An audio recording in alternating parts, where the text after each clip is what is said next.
Guys, I'm sorry, but I have to do it.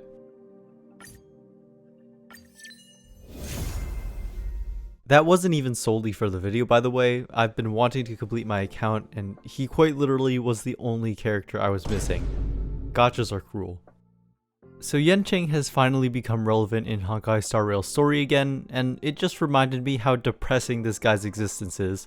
Ever since Himeko became relevant after Pure Fiction released in 1.6, he is far and away the least desirable standard banner 5-star in the whole game. Every other character is a genuinely solid option if you need someone of their role to slot into your team, but Yanqing is actually just not worth investing resources into. Now, as a DPS unit, I do think it was always going to be difficult for him to keep up with the modern releases, but I seriously think he could have had actual prolonged relevancy if his kit wasn't plagued with some truly terrible design choices. Seeing as how Yanqing can't be indirectly buffed through different types of content, he sucks in all of them, and any equips that benefit him would likely end up better on stronger characters, all I can do is theorize about what could have been.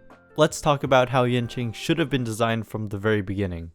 On paper, Yanqing's kit is actually really unique and interesting. His entire game plan revolves around his talent, one with the sword. After using his skill, Soulsteel Sync is activated for one turn, giving him free crit rate and crit damage stats, a trait shared by many of the game's premier DPS units. If his ultimate is used while Soulsteel Sync is active, he gains a surprising total of 80% crit rate and 80% crit damage with level 10 talents. Additionally, after attacking, he has a 60% fixed chance to launch a follow-up, and that has a 65% base chance to freeze, making him one of the very few DPS characters that can immobilize enemies independent of executing a weakness break. His other traces give him some nice bonuses too, with extra damage against enemies that have ice weakness and a 10% speed buff on crit that you will pretty much always have active. It also helps that he has one of the highest base speeds in the game. This all seems great until you realize that the huge benefits you get from Soulsteel Sync disappear when Yanqing receives damage. He has forced downtime not just due to expending all your allotted resources, something within your control as a player, but also due to something which is largely out of your own hands. The design intention is very clear. Yanqing gains additional damage at the drawback of needing to avoid hits, which is factored into his kit by having Soulsteel Sync reduce Yanqing's chances of being targeted. His ability to freeze also synergizes here as an alternate way to delay attacks entirely. Thanks to Hunt characters being tied with Erudition for the lowest base aggro, and Yanqing having the greatest aggro reduction modifier at -60%, on a basic team like this one, Yanqing's probability of being targeted on any given attack goes from around 18% to about 8%. Quick interjection from the future, because as I was editing I saw that Yanqing's talent is not classified as an aggro modifier like every other character, which does make a difference because it means it won't get completely overridden by increasing modifiers. Like normally if you paired him with March and used her skill on him, he'd be twice as likely to get attacked than her. But with this small adjustment, he instead becomes equally as likely. This is a property that is completely unique to him. I just think it's interesting that they foresaw that there could be an issue with the support players were most likely to pair Yanqing with at launch, yet they were okay with leaving in the problem that past me will continue discussing. This doesn't matter at all when area of effect damage exists. It does seem more prevalent now than compared to back in 1.0, but it's not like they weren't present at all back then. If it weren't for these, his design would make way more sense. You take the gamble that he won't be targeted and trade off some reliability for enhanced damage. He's not the only character in Star Rail where randomness is a core part of their gameplay after all. But thanks to AoE attacks and how common they are, Yanqing demands he has a shield or ally who can prevent him from losing his buffs. It's fine if characters can help cover for their allies' weaknesses, but it's a bit much for you to have to constantly use skill points to maintain Yanqing's buffs while also using them to ensure he's always covered by shields. With freeze being unreliable, especially when factoring the effect resistance of enemies, he requires so much more attention and resources in combat compared to other DPS units.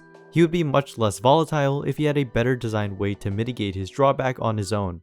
So to retain the identity of a risky damage dealer that needs to avoid damage in order to maximize DPS, Yanqing simply needs to be able to dodge. It may sound strange because the threat of one of your more fragile characters tanking hits is a core part of the game. I mean, it's why taking a sustained support on the team is so necessary. But for this kit specifically, it really makes sense. If Yanqing has a percentage chance to dodge any incoming attack, like 50% or higher, it means he can sufficiently maintain his soulsteel sync on his own, and having a shielder suddenly becomes a backup plan rather than a complete necessity. This would instantly change him from extremely dependent to relatively flexible. But hold on, in the version 2.1 livestream for Sariel, the developers actually mentioned that they initially had an idea for a character that could dodge attacks.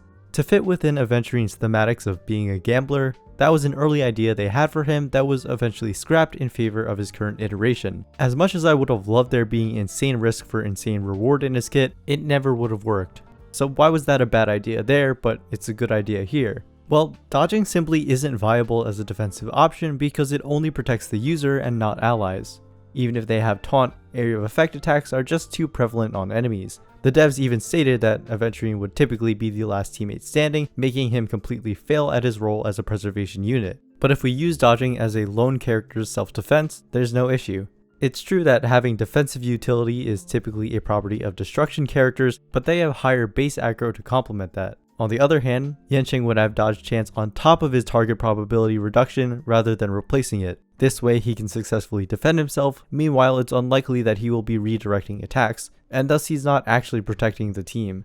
I also feel like dodging as a mechanic is inherently a good fit for Yanqing and not other future characters because of his unique position in Star Rail. Dodge is a mechanic that will always be tied to randomness as a way to counter it being the ultimate defense. That in turn means it's unreliable, yet every limited 5-star is generally very reliable. Even the ones with RNG in their kit will succeed at their role so long as you place them in the right situation, whereas a character like Clara will be of significantly less use to the team if she isn't being targeted. You can compare her side by side to the recently released Yunli, who is partly in control of her own counterattack thanks to her ultimate taunting all enemies. Basically, I'm just saying, a kit that somewhat relies on RNG makes more sense to put on a character that doesn't have their own banner.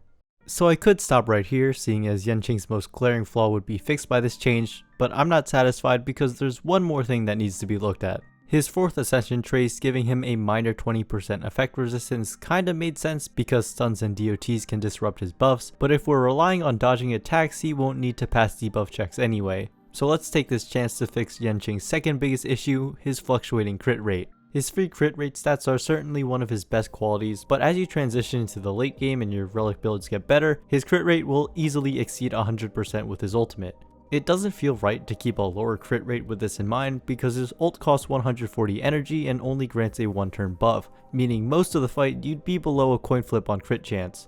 I think the most elegant solution to this would be to change his major trace to simply compensate for excess crit rate rather than it going down the drain. The simple way would be to convert the excess crit damage with a ratio, similar to that one hunt blessing from Simulated Universe. However, I think it would be much more interesting to have it convert into something else. My first idea is taken from Warframe, and it's that any crit rate over 100% has 100 subtracted from it, and that's your new chance of rolling an enhanced crit. These super crits would naturally do more damage than normal ones, by how much, I don't know. Failing the RNG roll would of course just result in a regular crit. Now this concept in particular I could definitely see happening with a future DPS, or there being a support which can enable it for allies, basically just evil Harmony Trailblazer. Because it's so much more to add to his design, I also have a more realistic backup idea, which would be that excess crit is instead added to Yanqing's follow-up attack chance. This would make his overall damage more consistent and help offset potential losses from running crit rate light cones, such as his signature and the boat from the Herta store. To complement these changes, I actually think Yanqing's follow-up should also be altered. Freeze is ultimately a very defensive utility, and while the synergy with his kit kind of makes sense, if he has a decent self-defense mechanic, then that's some of his power budget being put into something other than his specialization, single target damage. In this case, it feels right to just up the damage scaling on his follow-up as compensation. This would also give him a bit more to work with in terms of bonus synergy with follow-up units. The last change that would need to be made in response to this would be to adjust his first Eidolon, and a neat idea I have is to combat some of his skill point deficiency by making it so that when Yanqing uses his skill on a frozen target, his next skill usage costs 0 skill points. Very useful, but also heavily conditional, requiring weakness breaks or ice type allies. If Star Rail was a game with balanced patches and reworks, this would be my patch notes. With these few changes alone, I actually think Yanqing seems pretty well rounded, as the rest of his kit was already perfectly complementary to his overarching design. It was just the main problems that held everything back. Of course, I wouldn't be able to tell without playtesting if it really holds up to other DPS units, but design-wise, it keeps up with the modern standard of characters having a clearly defined direction with cohesive qualities to support it. It was pretty fun to try and come up with ideas for buffs that minimally alter the character's identity. I initially wanted to throw in more buffs, like letting Soulsteel single last for 2 turns instead of 1, but his kit encouraging a streak of skill usages is still uniquely his own despite many more characters having been released after him, and I feel bad for taking that away even if it is to his detriment. Well, anyways, HoYoverse has come an incredibly long way in terms of designing niche but interesting characters, and that'll continue to go a long way for the future of Star Rail. If you want to see more discussions about game design, consider subscribing and let me know if you have any topics in mind.